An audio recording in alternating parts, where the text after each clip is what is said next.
Alright, I think I'd probably round out this Rucksack Patrol Pack videos. I know you guys waited a long while and you're all hyped up and all, you got the wind up for the videos and now you're probably let down. But the thing is it is not a complicated subject. It is something that you just need to use common sense with. Now, we did not even talk about the pouches, okay, on the outside of the rucksack or the patrol pack. So we're going to talk about that a little bit right now. So one thing that you got to remember is that whether you are carrying your rucksack or your patrol pack, anything that's on the outside is quick access that you are going to be needing to access on a regular basis, okay? And that could vary again. We always have variables depending on the person and the terrain and so on. Your situation is not necessarily the same as the situation of the guy one state over in the mountains, okay, or in the desert or so on, right? But ruck and patrol pockets, as I said, there's going to always be some migration between the two. Some things you don't need to you don't need to double up on, okay? Just move it from there to there. And then that cuts your weight a little bit. Now, in the outside pockets, ruck and patrol, right?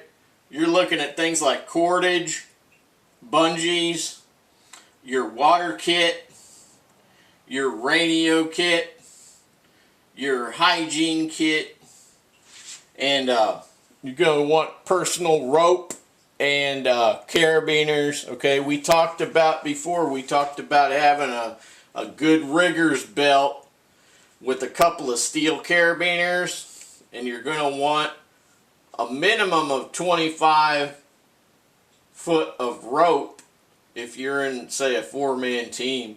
So you want to take a 100-foot rope, 8mm, 9mm rope, real rope, not clothesline, fellas.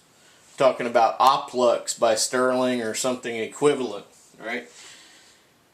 So you're going to want rope because you're going to need that rope sometimes to navigate up and down obstacles. All right? I've been in situations before where I navigated to a certain point on the map and the point wasn't there anymore. The cliff had given way. The land had given way and it became a cliff.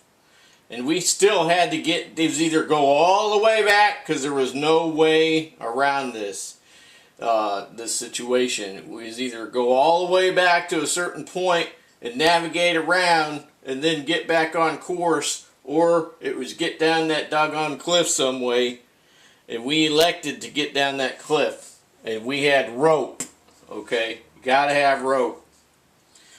And rope can help you get up and over obstacles too. It can help you haul stuff up, right? So you go up first, and then you haul your ruck up after. That's how some of these rucksacks get in such terrible condition when you buy them surplus with big holes in them and a lot of terrible abrasion, is because somehow, somewhere, somebody got into a situation where they had to drag that rucksack up a granite cliff or something, or something similar, maybe 50 times, right? Because it's a lot. It takes a lot to wear 1,000 denier cordura. It takes a lot to damage that. So obviously, if you see a ruck or a patrol pack like that, it's been through some stuff. All right, so we talked about what we're going to have in the pockets. Also, we want to have our tools in our pockets, right? Like our little folding saw, our Baco Laplander, and our lopper, right? Fisker's lopper that you've camoed up a bit. You want that in your pocket. You want to migrate that stuff. Migrate it from your main pack, your main rucksack, to your patrol pack. You want to migrate it over, right? So as soon as you establish a patrol base, migrate that stuff over, and then when you get back from your patrol, you may need some of that stuff to set up your tarp or what have you, right? You want things in your patrol base as a Minuteman. You want them you don't want everything set up. You're not camping. You don't want everything set up like you're camping. So if you are not in the patrol base working, holding down the fort, so to speak, if you're not there and you're out on patrol, you should be able to come back from patrol, grab your stuff, and boogie. Okay? You shouldn't have stuff here and there and everywhere. No, not as a Minuteman. No.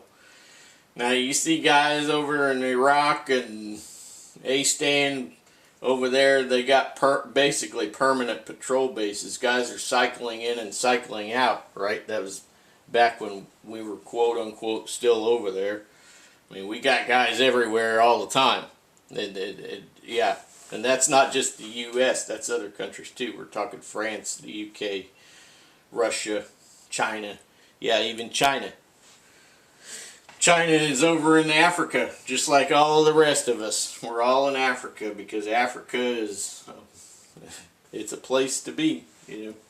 So, yeah. So basically that's your rucksack and patrol pack. And this is all just basic stuff. And you could formulate your own ideas about the way you want to set your things up for your situation. Okay? Now, people say, well, what about the radio? Well, a radio is a migratory item. Okay? It could go anywhere. You should be able to just stick it in a pouch and have it anywhere. You could attach it to your main rucksack, or you could attach it to your patrol pack, or, you know, you could attach, if you're wearing a wrap with body armor and all that, you can attach it to the wrap.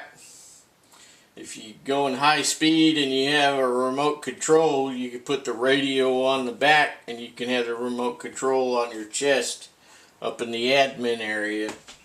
Okay, you could do that. But your average Minuteman is going to be basic. You know, you want to try to use that keep it simple, stupid, basic mentality.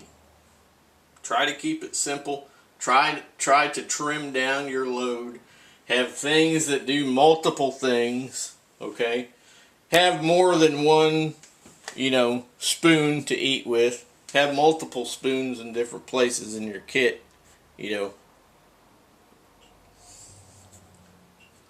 because they're light and you always need something to eat with. It's no fun to eat with your fingers, you know. And you might keep a pocket Constitution with you as a Minuteman, you know, because that reinforces your right. The Constitution does not give you your rights. God gives you your rights. The Constitution just states your rights. And the U.S. government is supposed to back up your rights, okay? But they don't. So that's the reason why we're all in this situation right now.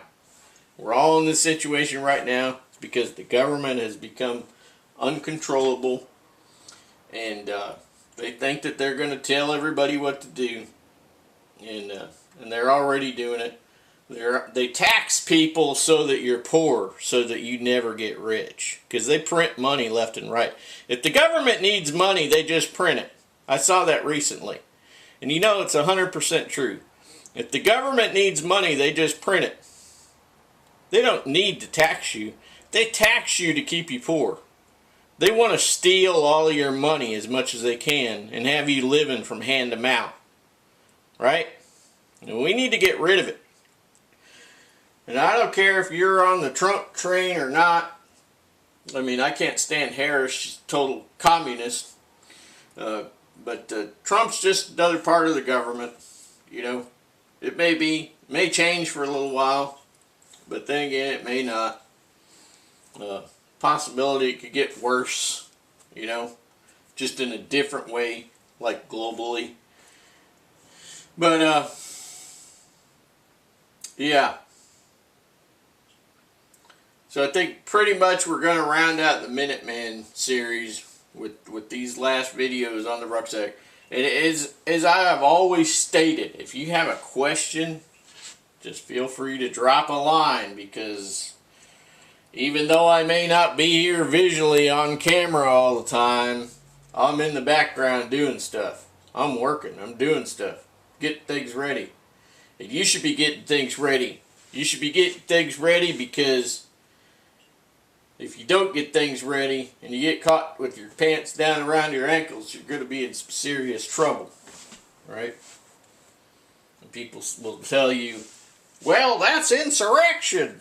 All this stuff you're doing is insurrection. No, it's not. It says right here, Declaration of Independence. Right? Which is part of the Constitution. You got the Declaration, you got the Constitution proper, and you got the Bill of Rights. All these things, they combined to be the Constitution of the people.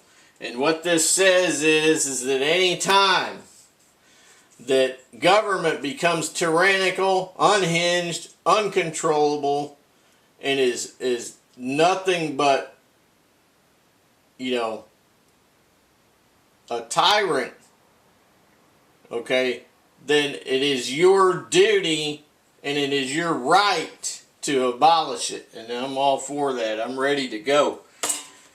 Ready to go and just get rid of it, because I can live without somebody extorting money from me all the time and trying to tell me what to do. I